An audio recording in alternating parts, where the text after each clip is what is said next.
Eurofighter Typhoon.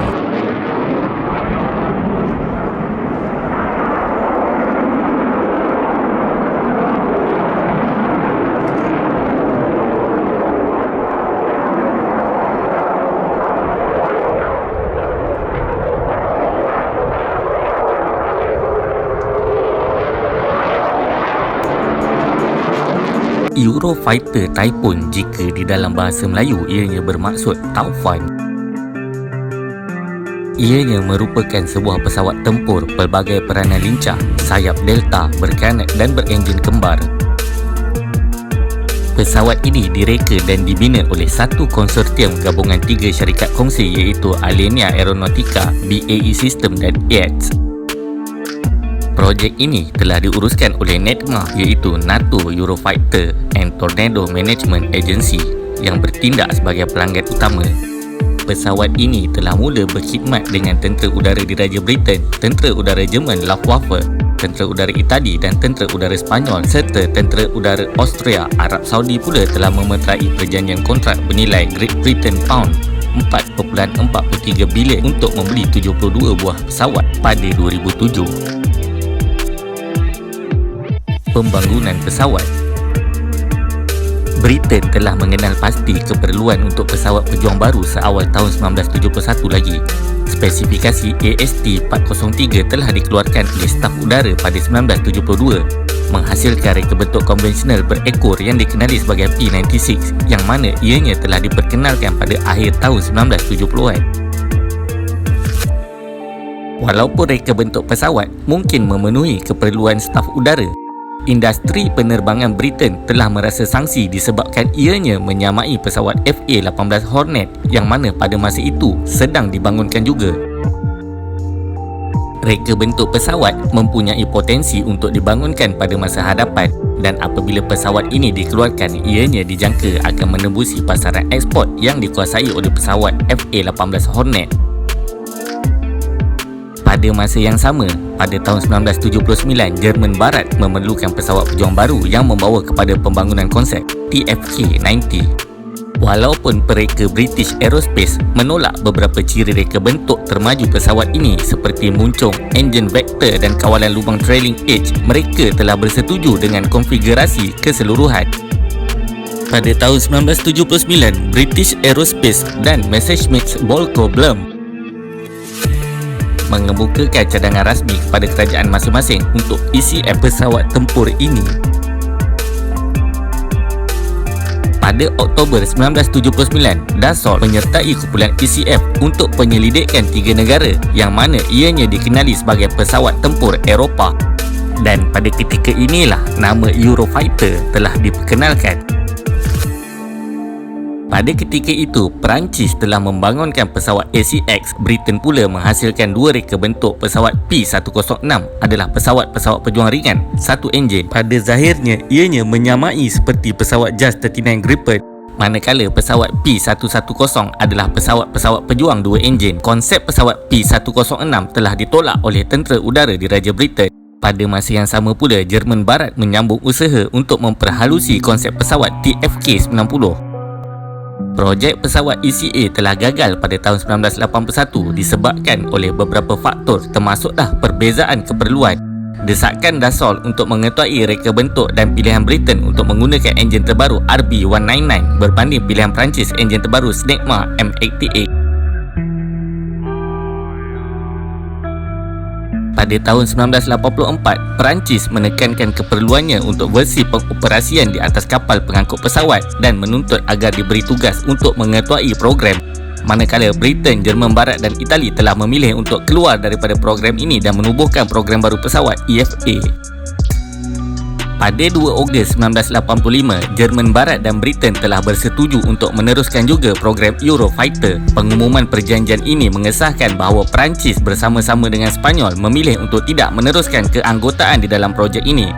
Meskipun terdapat tekanan daripada Perancis, Sepanyol kemudiannya telah menyertai kembali projek Eurofighter pada awal bulan September 1985. Perancis kemudian secara rasminya berundur daripada projek dan menyambung kembali projek pesawat ACX yang mana kemudiannya ianya dikenali sebagai Dassault Rafale. Sehingga tahun 1990, pemilihan radar pesawat menjadi halangan yang terbesar. Britain, Itali dan Spanyol menyokong penggunaan radar ECR-90 yang dibangunkan oleh sistem pertahanan Ferranti, manakala radar Jerman berasaskan model APG-65 iaitu MSD-2000. Persetujuan akhirnya dicapai selepas Setiausaha Pertahanan Britain Tom King meyakinkan rakan sejawat daripada Jerman Gerhard Stoltenberg bahawa kerajaan Britain akan menaja jamin projek dan membenarkan GEC untuk memiliki syarikat sistem pertahanan Ferranti daripada syarikat induknya yang bermasalah.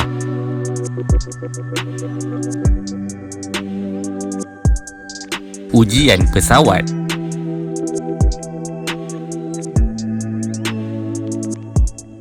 Penerbangan sulung pesawat prototip Eurofighter dilakukan pada 27 Mac 1994. Ketua Juruterbang Ujian, Peter Weger, telah menerbangkan pesawat prototip untuk ujian penerbangan di sekitar Bavaria. Pada Mei 2007, pesawat pembangunan Eurofighter kelima melakukan penerbangan pertama dengan menggunakan sistem demonstrasi SESA. Ianya adalah sistem pembangunan usaha sama di antara Euroradar Captor dan menggabungkan teknologi julukan pengimbas elektronik aktif ESA. Pesawat Eurofighter Typhoon juga telah diuji di Vittsjö, Sweden, di mana ianya telah didedahkan kepada keadaan suhu yang terlampau sejuk di bawah negatif 31 darjah Celsius.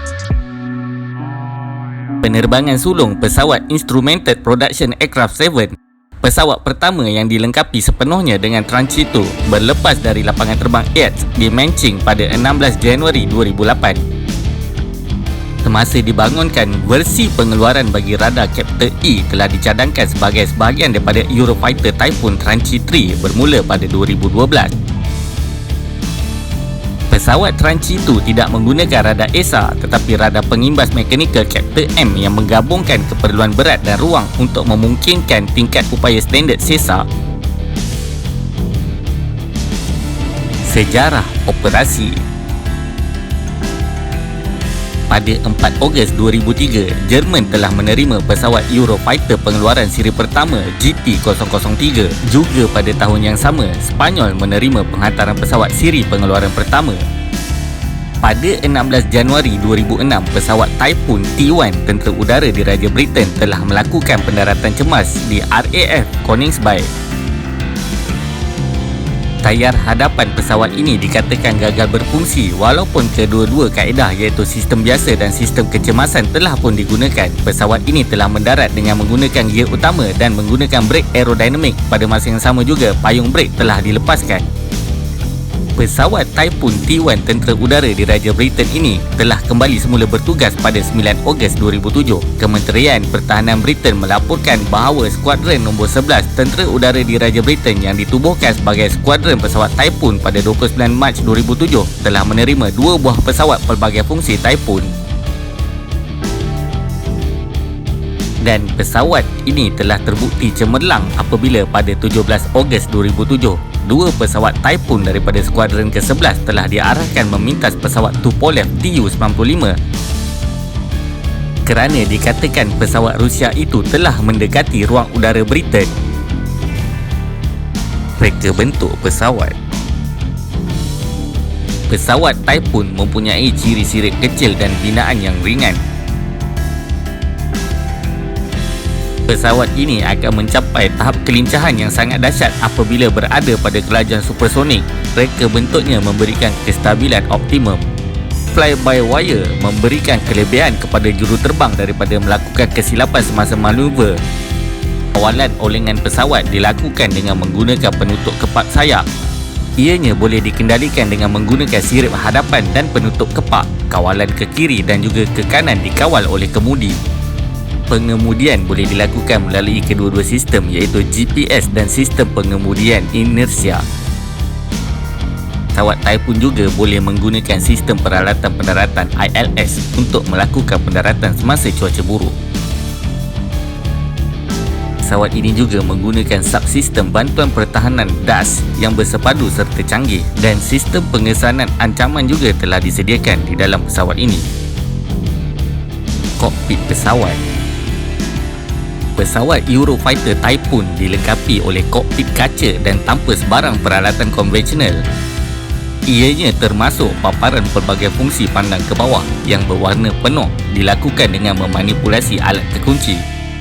Ianya juga dilengkapi dengan sistem arahan suara, mod pandang ke atas, bersudut lebar bersama inframerah pandang ke depan. Pesawat ini dilengkapi sistem amaran hampir ke permukaan yang paling maju berasaskan sistem pengemudian. Sistem ini dilihat sebagai ciri reka bentuk yang terbaik di dalam mengurangkan beban tugas juruterbang pesawat sehingga ianya membenarkan juruterbang untuk menanda sasaran dengan menggunakan dua arahan suara sahaja. Dan ianya juga mempunyai sistem penjejak dan pencari inframerah.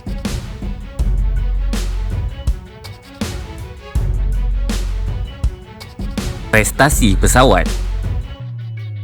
Prestasi pesawat tempur Typhoon jika dibandingkan dengan pesawat-pesawat baru seperti F-22 Raptor, pesawat pejuang F-35 Lightning masih menjadi tajuk perbincangan yang hangat. Pesawat Typhoon berupaya terbang pada kelajuan supersonik. Keadaan ini dirujuk sebagai Super Cruise. Berdasarkan laman web rasmi Luftwaffe Jerman, kelajuan maksimum yang boleh dicapai tanpa pemanasan semula ialah Mach 1.2.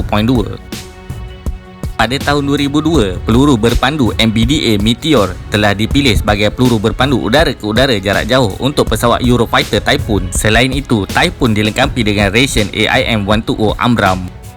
Konsortium Eurofighter mendakwa pesawat ini mempunyai kadar pecutan yang lebih laju pada Mach 0.9 di altitude 20,000 kaki berbanding F-15 Eagle, F-16 Fighting Falcon, FA-18 Hornet, Assault Mirage 2000, Rafale, Sukhoi Su-27 dan Mikoyan MiG-29.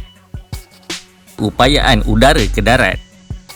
Typhoon sentiasa dirancang sebagai pesawat pejuang taktikal swing roll dengan keupayaan udara ke darat. Tidak hairanlah jika ianya dilengkapi dengan sistem penanda laser Rafale Ultra Electronic Lightning III dan Enhanced Paveway 2. Typhoon juga dikategorikan sebagai pesawat terbaik buat masa ini.